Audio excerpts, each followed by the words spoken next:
Welcome to my channel. তোমরা কেমন আছো? সবাই ভালো আছে। আমি আগের পার্টে আমার এই পুতুল আসনটার অর্ধেকটা বলেছিলাম, আমার পুরোটা বলা হয়নি আমার, কিন্তু আমি আজকে তোমাদের পুরোটা শেয়ার করব।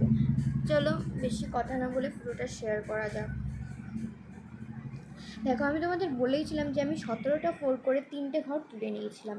3টে লাইন তোলার পরে আমি দুদিক থেকে একটা করে কমিয়ে 15টা ঘর করে 2টো লাইন তুলেছি। তারপরে 15টার পর দুদিক থেকে কমিয়ে 13টা, তারপরে আবার 11টা, তারপরে 9টা, তারপরে 7টা ও 5টা, এইভাবে প্রত্যেকটা একটা করে তুলে নিয়েছি। 15টা পর্যন্ত 2 লাইন তুলেছি। কিন্তু 5টার মধ্যে যে এসে আমি দুদিক দিয়ে 4টে করে তুলে একটা ফাঁকা রেখেছি। একটা ফাঁকা রেখে এখান দিয়ে আমি আমার বডিটা তুলেছি। প্রথমে আমি দিয়েছি 5টা, তারপরে দিয়েছি 7টা, পরপর 3টে লাইন আমি 7টা করেই দিয়ে দিয়েছি। 7টা করে দেওয়ার মাঝে 3 নম্বর লাইনে আমি এখানে একটা ঘর ফাঁকা রেখেছি, এটা হাতার অংশ হিসাবে। হাতার অংশ আমি এখানে 2টো ফোর দিয়েছি।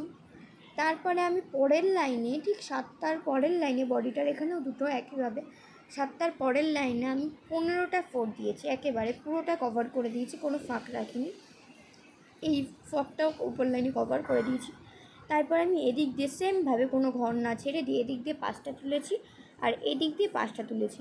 5টা ঘর করে তোলার পরে একটা লাইন করে তারপরে আমি 3টে ঘর করে তুলেছি একটা লাইন। এখানে 3টে ঘর করে একটা লাইন তুলে নিয়েছি আমি। তারপরে এই যে মাঝের যেইটুকু অংশ ফাঁকা রয়েছে, মাঝের এইটুকু অংশতে আমি পুরোটা বডির কালার দিয়ে ভরাট করে নিয়েছি। ভরাট করে নেওয়ার পরে গলা তুলেছি 3 লাইনের, তারপরে 5 লাইন, তারপরে 4টে লাইন 7 লাইন করে, তারপরে 3 লাইন। তবে 1 নম্বর 7 লাইনে আমি একটা ঘর ফাঁকা রেখেছি ঠোঁট করার জন্য, এবং 3 নম্বর 7 লাইনে 2টো ঘর ফাঁকা রেখে